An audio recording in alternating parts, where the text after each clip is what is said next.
All right, welcome back to 49er Forecast. Larry Krueger with you on this Saturday as we get you ready for the Niners and the Seahawks coming up tomorrow from Lumen Field.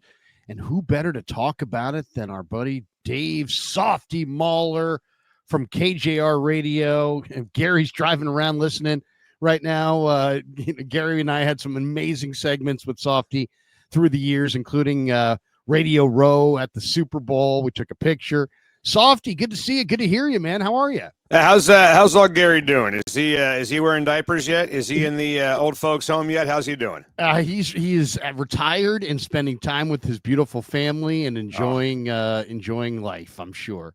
Good for him. We miss him, man. We miss him for sure. It's not, you know what? It's fun, you and me talking. Obviously, we have some laughs. We have a good time, but we took it to a whole new level when you and Radnich were together, man. So maybe we should do like a little retro segment, the three of us, one of these days, and get together again, huh? Maybe the end of the year, Niners Seahawks. We can we dust off Gary and see if we get him in here for a segment. That would be awesome. That would be amazing. The audience would love that. So what kind of summer's it been for the Hawks? Tell us about it.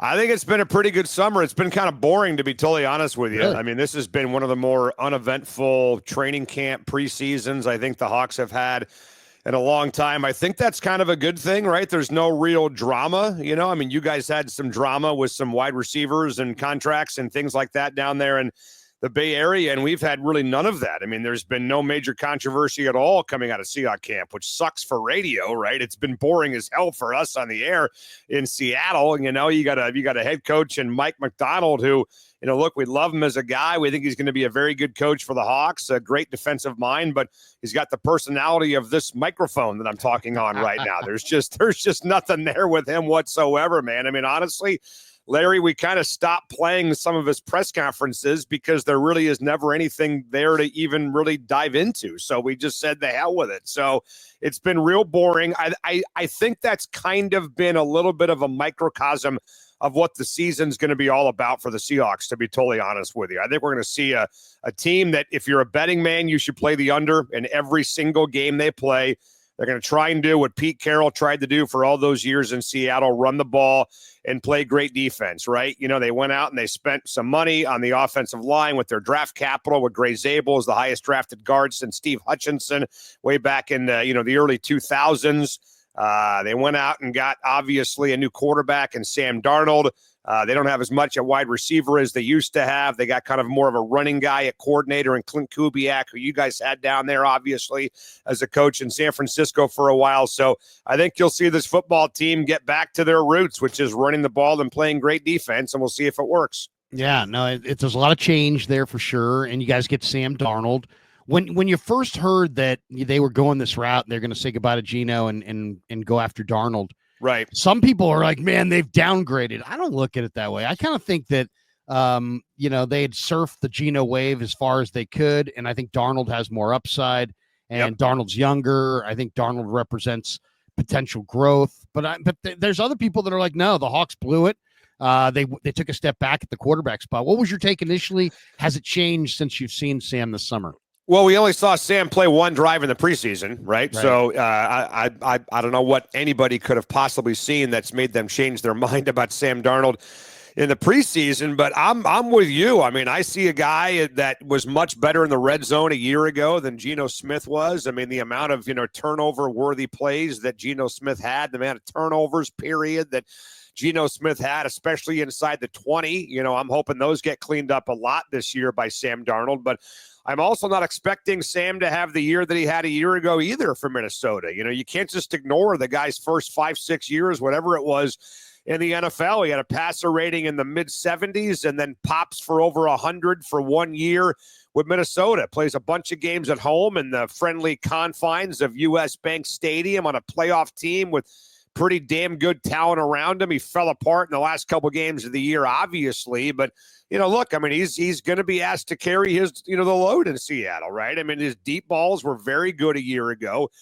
Do they have the personnel to give him the protection, get downfield the way that those Viking wide receivers did last year? I think that's a question that remains to be seen because let's face it, man, the big burner they had in DK Metcalf is gone in Pittsburgh, and they've replaced him with typically, well, really just two slot guys in Cooper Kupp and Jackson Smith and Jigba. Marquez Valdez-Scantling, who they signed over the offseason, couldn't even make it to week one. And then he ends up with you guys, down there with the Niners, getting the Seahawks table scraps like you always do for crying out loud, right? So I don't know. I mean, to me, in this business, everybody wants to sit here and say, this is going to happen and that's going to happen. And I know this and you know that. I don't know jack squat about this offense. Honestly, they've never played together, Larry. I have no idea if Clint Kubiak knows what he's doing. If Clint Kubiak knows what he's doing as an offensive coordinator, then why isn't he a head coach already? Why has he been on 5 teams in 5 years if Clint Kubiak is some wonder kid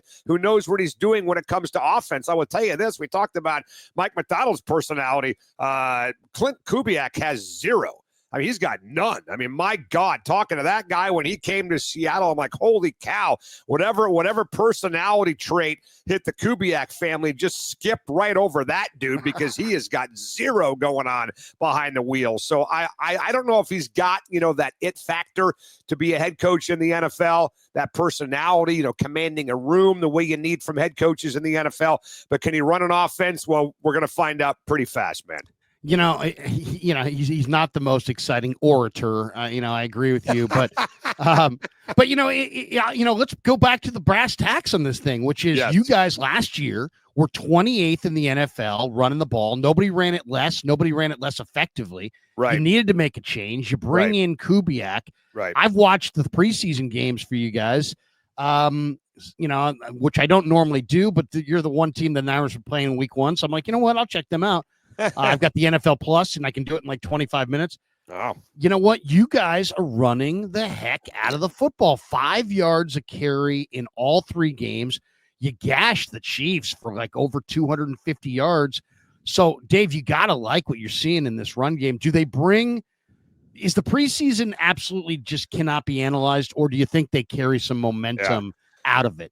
I think you can analyze it from a standpoint of philosophy, but I don't think you can analyze it from a standpoint of performance. I mean, I take nothing from preseason football. Like a lot of those numbers that you're talking about from the running game, some of those numbers were provided by Damian Martinez, who's on the practice squad now, right? Like he's not even a part of the team, right? So you're talking about guys that aren't even a part of the team versus and playing against other guys who are working at Arby's, for God's sakes now, right? So I don't take anything as far as performance or stats or numbers, but no question the philosophy of wanting to run the ball more is absolutely accurate because that's why they fired Ryan Grubb and that's why they went out and they got Clint Kubiak because they want to run the ball more. I mean, they went out and they spent their first round draft pick, again on a guard and Gray Zabel. They got a brand new starting center, got a brand new starting. Well, not really brand new. Bradford was here, but he's now your starting right guard. He was a backup a year ago. They just gave Abe Lucas today, the third-year player out of Washington State, or fourth-year player now. Out of Washington State, an extension. So he's locked up. Charles Cross, is got the fifth-year option. So the offensive line looks like it's starting to calm down a little bit. It's been a major issue, Larry, up in Seattle. You pull 100 Seahawks fans in the last 5 years and you ask them what the problem is with the football team, 99 of them will say it's the offensive line. The offensive line stinks. The offensive line's mucking everything up, and they did it a year ago. So do they have the right guys on the offensive line? We're going to find out starting, obviously, tomorrow. I do wonder about that because Jalen Sundell is the new starting center. He went to North Dakota with Gray Zabel. They got 2 guys now, the Bison do, starting on the Seahawks offensive line. North Dakota's put a lot of guys, by the way, into the NFL as offensive linemen. They're kind of a factory down there in FCS. But Jalen Sundell was on the roster a year ago. and he couldn't beat out Olu Oluwatimi, and he couldn't beat out Connor Williams, who ended up retiring halfway through the year after they signed him as a free agent from Miami. Anthony Bradford is the new starting right guard. He was a backup a year ago who couldn't beat out Satoa Lamea, who's now a backup on this football team. So really all they've done at a couple of offensive line spots is just elevate dudes that were backups a year ago to starting spots this year. So I'm a little bit worried that at least at center and right guard, Larry, that they're just going to be kind of continuously spinning that wheel, robbing Peter to pay Paul, until they either A, go out and spend some serious draft capital, or B, spend some money on those spots. Well, I mean, it's only, you can only invest so much draft capital in one position. They've already got a marquee, premier round one left side. Two first rounders at left tackle and left guard. Right. Yeah. Yep. And Zabel to me, I mean, what I've seen of clips of him this summer, now granted it's preseason, he looks like a 10-year starter. He got, if you watch the preseason, his very first play of the preseason against the Raiders, and I forget the defensive tackle's name for the Raiders, so forgive me. The guy been around for 8 or 9 years. He put him on his ass on the very first play of his NFL career in the preseason. It was almost like a welcome to the NFL, Rook. And then from that point on, he was fine, right? From that point on, I don't remember hearing Gray Zabel's name called one time. So I think a lot of people are fired up for him. Look, I can't sit around here as a Seahawks fan and spend too much time being concerned about Gray Zabel. He was the 17th pick in the draft, for crying out loud. He was a first rounder, highest drafted guard since Steve Hutchinson. If I can't count on him to pan out, then what the hell can I count on, right? So I am absolutely counting on Gray Zabel to be a star for a long time. Is the Walker Charbonnet thing, what's the split? Is it like 90-10 Walker? Is it 50-50? Yeah. I mean, what kind of run does Charbonnet get in this offense? Yeah, I mean, Charbonnet came on strong last year because Kenny Walker couldn't stay healthy. So I think if Kenny Walker's healthy, it's still his show. I would say it's probably an 85-15 split between Kenny Walker and Zach Charbonnet, but they got to manage Kenny Walker's snaps, Larry. The guy just has not been able to stay healthy. He just cannot get through a season without getting dinged up. And this is a huge year for him, dude. Giant year. It's his last year. He's going into a free agent season, just like Abe Lucas was. The Seahawks already rewarded him.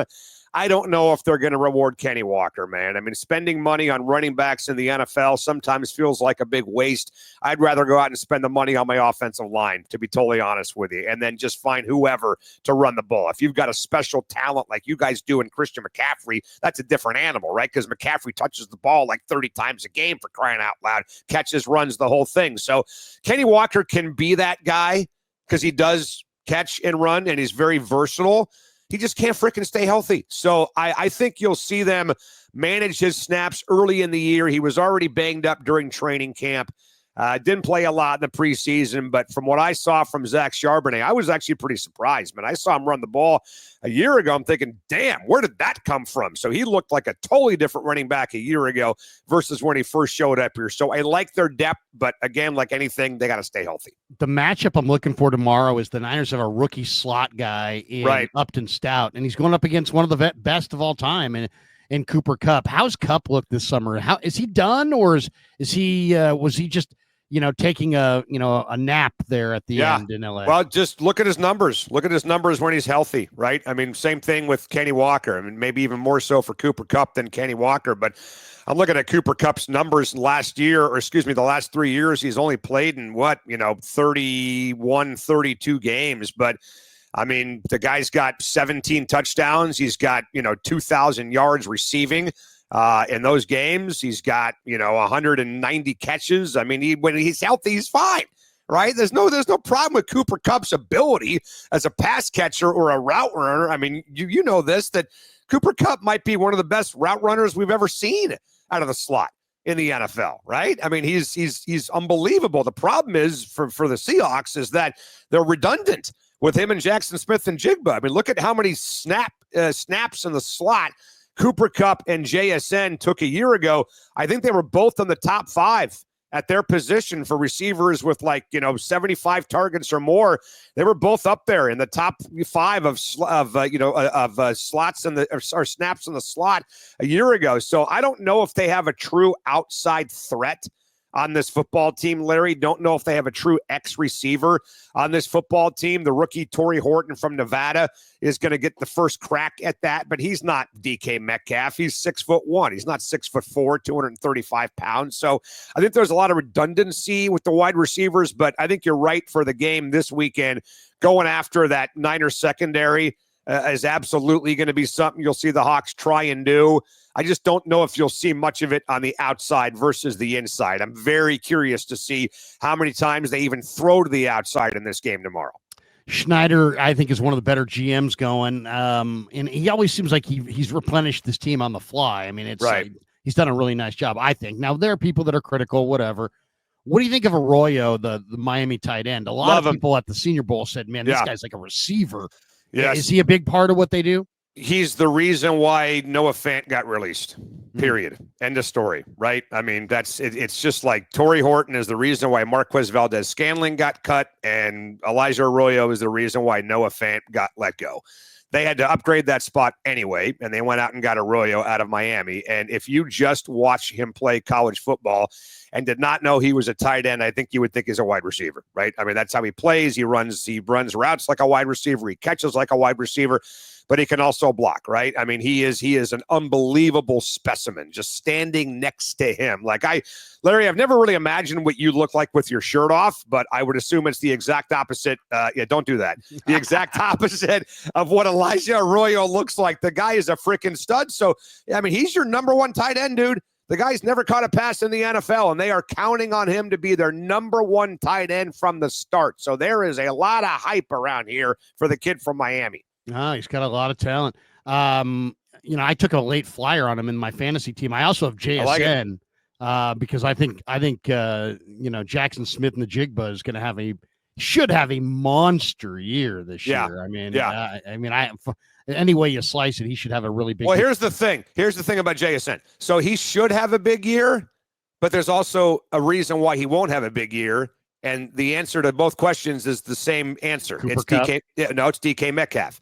Because last year, Jackson Smith and Jigba had DK Metcalf playing on the outside, sucking all that attention off of him, and now DK's gone, right? So if teams know they can play man on the outside against Torrey Horton and single coverage with Torrey Horton and slide that safety into the box to watch Cooper Kupp and to watch Jackson Smith and Jigba, there might be a lot more attention on those guys, Larry, seriously. I mean, JSN might be getting a lot more attention this year than he did a year ago if they can't find a way to get some threat on the outside. So that's another curiosity about this Seahawks team. How about the defense? I mean, Macdonald's strength is the D. A lot of people feel like this is by far the best defense, or I shouldn't say by far, because the Rams have a hell of a defense. Mm-hmm. But a lot of people think it's the best defense in the division. Yeah, they drafted Nick Emanwari, who's just a man-child, in the second round out of South Carolina. How's Emanwari? I mean, I don't think Emanwari. He's not going to break into this secondary with Julian Love and Kobe Bryant and all these guys, right? I mean, he's playing off the bench. How are they going to use the jumbo rookie safety? Yeah, he's definitely playing. I mean, they didn't take him in the second round with their second pick overall to have him rot and sit on the bench. No, he's going to play, and he's more of a box guy, than he is a cover guy. I mean, think of kind of Cam Chancellor light. I would not put him in the same category as a Cam Chancellor because he's not anywhere near as big as Cam Chancellor was. But this guy's 6'3", 220.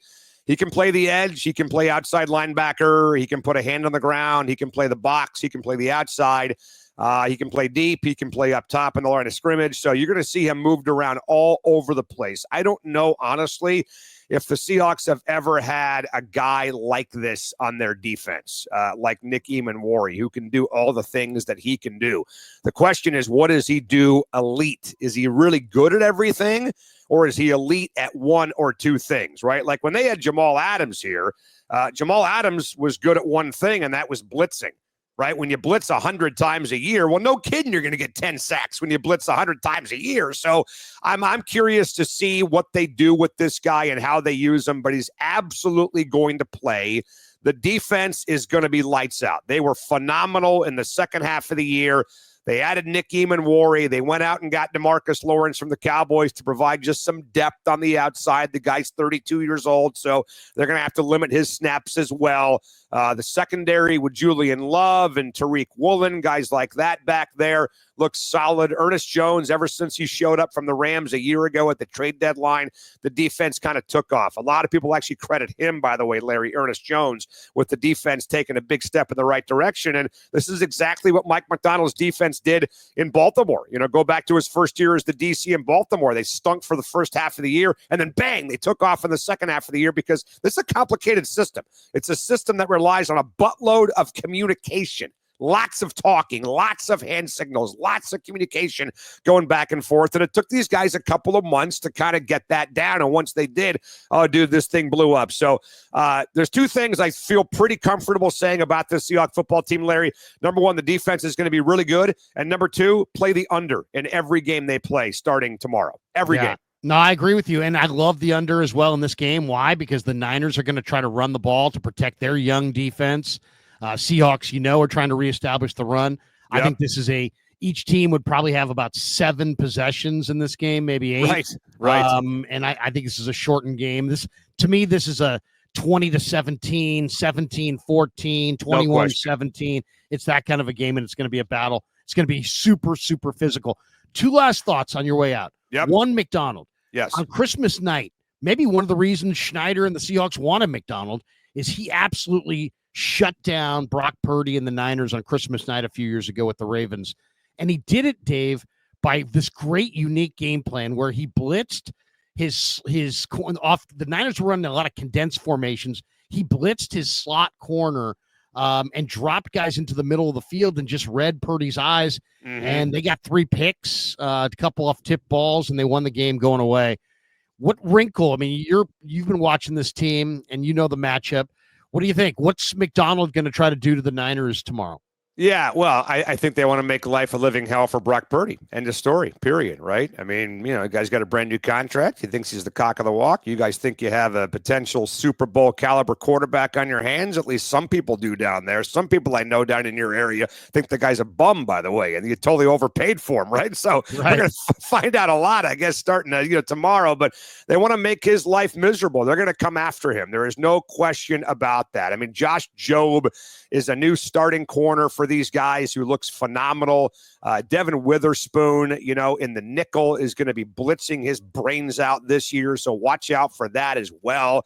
And then I just think, again, a guy like Nick Eamon-Warry is going to come in and cause a lot of havoc. The rookie, as you talked about from South Carolina, he's not going to be noticeable maybe at first, but I think as the game goes by, you're going to see Nick Eamon-Warry getting after Brock Purdy a lot and making plays, colliding with running backs at the line of scrimmage. He's number 3. He's wearing Russell Wilson's old number. Looks nothing like Russell Wilson, by the way. He's a much bigger guy than Russell Wilson was. So I would keep an eye out for those 3 guys tomorrow. Last one, man. The Niners have a couple guys that I know you're really familiar with. Yes. I know you do a lot of UW stuff, but yep. Watch. You're up there in the Pacific Northwest. Jordan James from Oregon, it was the Niners' 5th round pick. Yep. What do you think of him? But the other guy, I got to get your thoughts on. The story of Niner camp this summer is Sebastian Valdez. Yeah, Valdez, Dave, has been, Seabass. Yep. He's been awesome. He's strong. He's fast. He made the practice squad. I think he might be picked off in a couple weeks by another team. This guy he's been so much better than you would think than an undrafted rookie free agent should be. But what can you tell us about Seabass, and what do you think of Jordan James? Well, first of all, with Valdez, a.k.a. Seabass, he was an FCS guy 2 years ago, and he transferred to UW. He was playing at Montana State. And so Washington last year had 2 FCS transfers on their starting line. They had a center, D'Angelo Titiali, who came from Portland State, and then Sebastian Valdez, who came from Montana State. And they may have been your best linemen, the 2 of them, last year. Now, maybe that says less about the other stuff around those guys last year on a Husky team that went 6 and 7. But yeah, Sebastian Valdez is a workhorse. I mean, remember the old cartoon where it's like Fred Flintstone, where he's churning his legs underneath the car? That's what Sebastian Valdez is all about. It's amazing this guy doesn't create holes on the ground. His legs are churning so fast. So, he's going to need some time to get, adjusted to the NFL, but he's got a motor that I think the teammates and the coaches down there are going to absolutely absolutely love. And then, for Jordan James, look, man, I'm just trying to honestly think of the list of Oregon running backs that have gone to the NFL and how many of them have actually popped and had really great careers in the National Football League. Bucky Irving's playing good for Tampa Bay. I know that. But, Jordan James just kind of, to me, feels like a system guy. Honestly, he really does feel like a system guy coming out of Oregon. So if you're pinning your hopes on Jordan James to be the next great running back in Santa Clara, I would keep hoping and praying, man. Go to church, talk to God.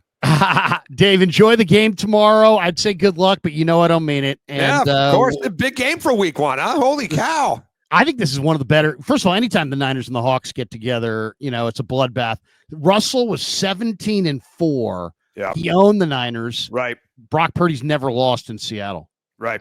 Well, he's due then, is what you're telling me, right? He's way overdue. I'm curious to see how many Niner fans show up for this thing, because a major problem the last couple of years in Seattle has been opposing fans showing up to Lumen Field and taking the place over. I don't know if you've had that same issue down there in Santa Clara. We really have. Levi's. Yeah, well, we have. We have had that problem, by the way, in Seattle. So I'm curious to see two things about this rivalry. How many Niner fans are there tomorrow? And then when I go back down to Levi's Stadium and go to the men's room in the press box, is there still a sign above the urinal that says "Don't drink the water out of the urinal"? Is that still there? I don't know. I can neither confirm nor deny. Why don't you check on that? Because what happened to the fans there, though? They were 2-3 last year at home. They were 7-1 on the road. Have they lost their home field advantage? Is the 12th man not? Has it kind of lost its luster? They've been mediocre. They've been a 9-8, 8-9 team. They've been boring. They've been bad. That's what happens down here. We have high standards, unlike you guys. You guys are happy to score a point, for God's sakes. The Seahawks need to win titles and NFC West Division championships and go to the Super Bowl. I mean, it's only been 13 years since their last one, but you get my point that they just kind of got a little kind of spoiled up here. I think, Larry, in Seattle. We'll see. But, clearly people think this team is on the come with this defense and Mike Macdonald. We're going to find out tomorrow. Awesome to see you, man. Good to talk to you. We'll talk to you next down the road. Good luck to you this year. Have a great year. We wish you nothing but success. Thanks for jumping on the leader. You got it. In the words of Russell Wilson, go Hawks. Dave Softy Mahler. More straight ahead. It's 49er Forecast on the Sports Leader.